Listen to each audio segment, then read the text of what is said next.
Hey YouTube, good morning. I wanted to put a video together for you guys and encourage you guys to take that leap. This is a topic that I get comments regarding taking that plunge and going out there and starting my business. I've got quite a few views on my first video, which is how I left my electrical job, 9 to 5, and started a handyman business. And the hard part was the initial step to do it, and that fear factor that can come along with that. And I just want to encourage you guys that there's a lot of work out there, and there are not enough people out there to do the work. And you can find that out by calling local contractors and handyman and seeing how many return your phone call and how many actually show up, and then how many will actually give you a price, and then how many will actually show up to do the work. And it almost feels like it's a dying breed. And I've told my boys who work with me, my oldest is 16, works with me full-time in the summers, I said, you'll be a unicorn in your generation. I said, you'll be able to name your price because you will. I am totally doing this video without my safety harness on here. Let me get my safety harness on here in the middle of my drive. So now my vehicle won't keep reminding me about it. So I tell my oldest son that you'll be a unicorn in your generation, that your generation doesn't want to work. And they're more interested in TikTok and Snapchat and Facebook and Instagram and followers than they are going out and getting their hands dirty. And I wanted to share something that recently happened. I was approached by the electrical company that I used to work for, and they wanted me to come back as a manager. So it would be a complete office job.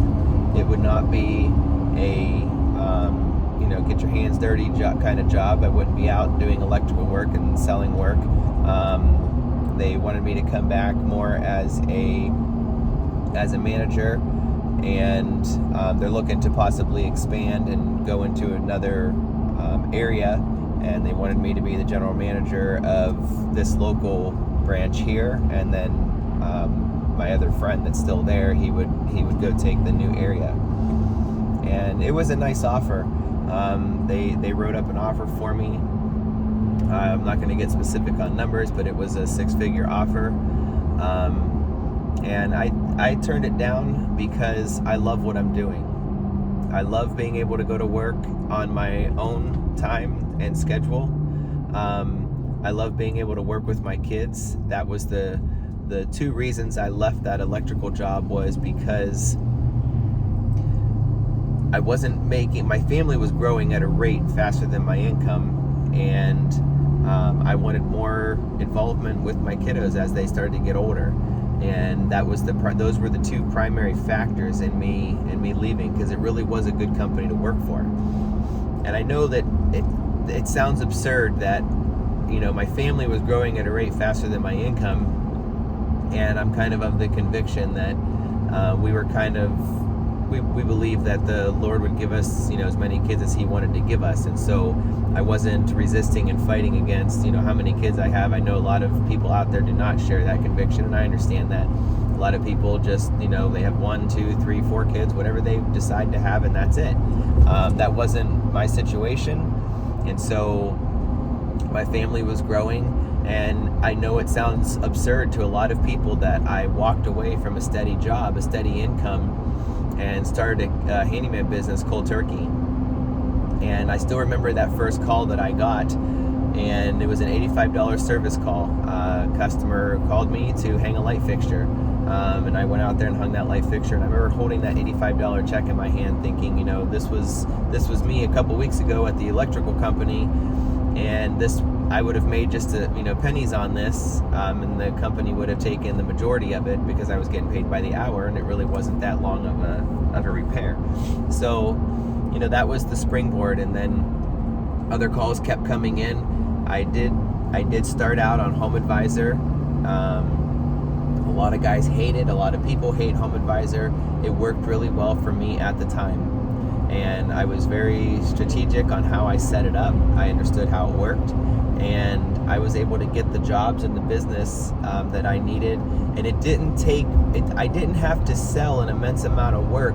You know, back then I was making, you know, $700 to $1,000 a week. And it didn't take a whole lot of handyman work to be able to at least match what I was making and not go backwards.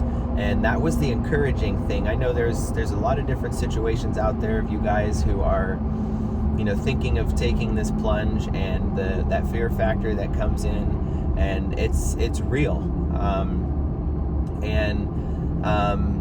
You have to challenge yourself, and I've expressed in previous videos that I encourage you to start that side hustle and get some business cards. You know, get a name established, get a separate bank account established, and start getting the groundwork for the business side of it, and taking on some handyman jobs, letting friends and family know. You know, get on Facebook, let everybody know you're starting the handyman business, and whatever areas of expertise you want to hone in on, you know, if it's electrical, if it's plumbing, if it's, you know, drywall or painting, you know, whatever that niche is that you kind of want to hone in on because you feel like you're really confident in that area, and you need to challenge yourself in other areas, so you want to focus on a specific area. Find that specific area and hit it hard. Yelp is another really good area where you can put your name out there and start getting some leads, and it's free. They do offer paid services, but there are a lot of these companies out there that offer these basic services for free. There's Thumbtack is another one that contractors use. So there are areas online where you can start getting your name out there and start transitioning from a full-time job. I'm not the type that I really wanted, you know, two irons in the fire with two different careers, but I also understand that, you know, different circumstances and different people, that's what they need to do, and I totally get that. So again, it can be very fearful to go out there, but I want to encourage you that there is work out there. You have to hustle, you have to find it, you have to go get it, and show up, do quality work, and be a respectful person. And the calls will continue to come. Your name will get spread. Before you leave that first customer's house, ask them for a review on Google. I know I've shared with you guys before to start a Google page and a Google listing. So if you don't have that, that's fine, but they can leave you a review on Facebook. And so ask for a review and ask for referrals. Questions are free. It would never hurt to say, hey, can I leave you a couple business cards and you hand these out to a couple friends? I'm trying to start out here and, you know, get going, and I'm working this as a side job, and encourage customers to hand your business cards out. Another really cool little thing you guys can do is when you order business cards, a lot of those companies online that you'll order business cards from will offer magnet-sized business cards, and you can get little magnets. And people will put them on the refrigerators. Other friends and family walk into their homes and they see your name. Oh, you know, you have so-and-so, you know, he came out, did some work for you. You know, those are little things that you can do, but asking for those referrals and getting your feet wet. I don't want this to sound like just a total rabbit trail on everything, but I want to encourage you guys that there's plenty of work out there, and you can find it. And if you need any help finding it, you know, I've put a couple videos in the past on you know, how to get that business started, and what some ideas to do, you know, Facebook and Google, getting your name established, getting some t-shirts. You can go online, you can get some t-shirts made so you'll look a little more professional when you walk up. And a lot of you know, handyman out there, you can start with just some very basic, simple tools. So I don't want to keep going on just a rambling rabbit trail. I just wanted to put a quick video here together this morning on encouraging you guys to take that step, take that leap. So yeah, keep the comments coming if you have questions or you'd like, you know, some input on a specific area. I'd be happy to put a video together for you. And I really appreciate all the kind words, the subscribe, hit that subscribe and like button. It means a lot to me. And until next time, thanks. Have a great day.